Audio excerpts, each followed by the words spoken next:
Hey gamers, today we're going to review the game How to succeed.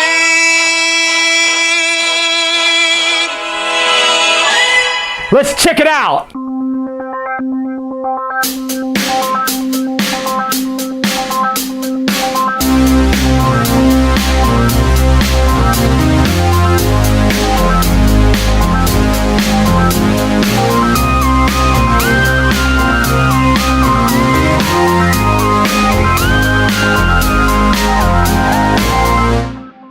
In this game, setup is very easy. What you're going to do is you're going to choose from one of these 6 players. As you see, they have 3 female characters and 3 male characters. For a game this old, to have being allowed female characters and having cards specific for female and male characters is really cool. I'll talk about that later in my afterthought. But you get to pick which character you want to be. What you're going to do is you're both going to start right here in the mail room. You're going to shuffle this deck and deal out 5 cards to each player. And then you're going to put in these 4 cards into the deck. 2 investigation cards and 2 big shake-up cards.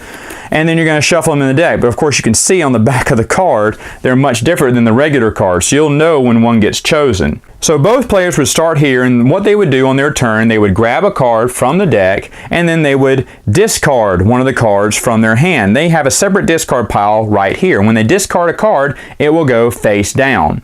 Next, they will take this little die and they'll roll it and they'll move across the board. And as you see in the mailroom, you got to move on these little peanut squares because you're getting paid peanuts. Here you're getting paid the small change in the production office, the bigger money in the advertising offices. You have keys to the restrooms here that you're going to be jumping on, bonuses when you're in the conference room, expense accounts spaces when you're in the executive suite, and then when you're in the board directors meeting room, there are proxy votes that count as spaces. Now, they don't mean anything but just basically spaces on the board. And so you can move either this way or that way around the board. You can also move backwards around the board. Now, why would you want to move backwards? Well, if a player is here, you cannot be on the same space as another player. So if I hit a 4, 1, 2, 3, 4, I could jump over them, that's fine. But if I hit a 3, 1, 2, 3, I can't go that way. I'd have to go the opposite way, 1, 2, 3. So you have to move either backwards or forwards per your turn, and you can't go, you can't go 1, 2, 3. You can't go back and forth on the same turn. It has to be one direction, either or.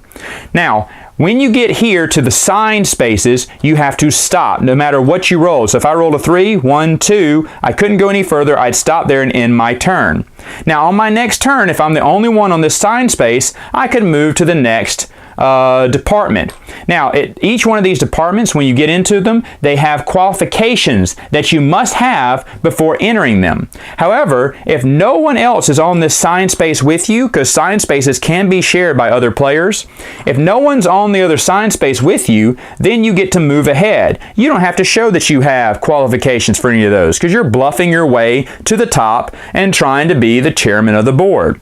So you can say, oh yeah, I have this all, and move on. If no one else is on this sign, no one else can challenge you. If someone was able to challenge you and they were on this sign, then what would occur would be called a showdown. In a showdown, each person would have to show the necessary requirements for each position they're trying to buck up for. If one person or both players do not have the qualifications, one or both of them will go to the coffee break area. So to give you an example, to get to the production office, we need to have either one secretary or shenanigan card. Secretary cards are for men only. Shenanigan cards are for women only. That's right, they have only women only cards in the deck. So what we would do is, let's say I would play this one, and then my opponent is a girl, she would play this one. If it's a guy, she couldn't play shenanigans. It's for women only. This one's for men only. Now, in this one, I would beat her 4-2, and that's what you would do. You would count the numbers at the end. And whoever had the biggest number, that loser would go to the coffee break area. Now, what if she had 2 cards, a 5 and a 2? Could she play them both? No, she can only play one of these, and obviously she would play the 5. And if that was the case, then I would be going to the coffee break area. Now, what is coffee break? Coffee break, if you're in the coffee break area, not only are you going to lose a turn, but you're going to go back to the department of where you have the qualifications for. So for instance, if I got sent to coffee break and I was over here in the conference room and I didn't have qualifications for this one or this one, I would start back here because this is the only one I had qualifications for. So going to the coffee break area not only loses a turn, but can also push you farther back on the board, especially if you've been bluffing your way to get to the top. Now in the board of directors meeting room, each one of these proxy votes, you can land on the same space as someone and have a showdown. So a lot of showdowns are going to be happening at the end of the game. Now what happens if I don't want to go to a showdown with someone? Well, I can just pass them up and just keep going around the board. In fact, for here they have a women's path to follow and they have a men's path to follow for the men's and women's restrooms. And so if I was already here and waiting for my next turn and this player was going 1, 2, 3, and they wanted to go over here, but they said, ooh, I do not have the qualifications. I don't want to go in a showdown with them. They don't have to. They can just keep going around the board, and that way they can avoid having a showdown with another player if they think they're going to lose. Now, another thing you can do in the game, let's say I was here and she was over here. If I have a card that says influence, I can play this card and challenge that person to see if they have the qualifications to be in that office. At that moment, they have to prove that they have the correct cards to be there. If they can't, they go to the coffee break area and I get to take their place on the board. However, if they can prove that they have the qualifications to be there, then I go to the coffee break area. Now, it doesn't say this in the game, but once you use this, we say you have to discard it because if you don't discard it, then why not just call out everyone else in the game using the same card? So once you use an influence card, you have to discard it from your hand, and then you'll draw back up to 5 cards on your next turn. That is a house rule. That is not a rule in the game. Now, as you see here, there are several different cards with different qualifications and different number aspects that you will need to pass and get through in the game to each one of these promotions here. And what you're doing, of course, is trying to get to the chairman of the board. But there are also these cards that we talked about earlier. They're going to be shuffled in the deck. If you get one of these cards, and you'll know because it'll be the next one on the deck, it'll be a red chair, you must play it immediately, meaning this is the card you pick, this is also the card you have to discard as well. And when you discard an investigation card, this is bad. That means everyone, wherever they're at, they have to show that they have qualifications to be in that area. If no one can prove or no one has the cards that they can show that they have the qualifications in the area, they go to coffee break. So that's investigation. What about the big shakeup? Well, man, it's even worse, I think. In the big shakeup, you have to pass 4 of the 5 cards in your hand to the player to your left. So it really shakes things up and shakes the game up. You may have been collecting a bunch of powerful cards that you needed to win over here, but now big shakeup came and everything gets changed. Every player shifts hands. The game continues until someone reaches the chairman of the board spot by exact count, and that person is the winner. Final thoughts, what do I think about the game? Well, let me be honest, I love it, and I'm biased.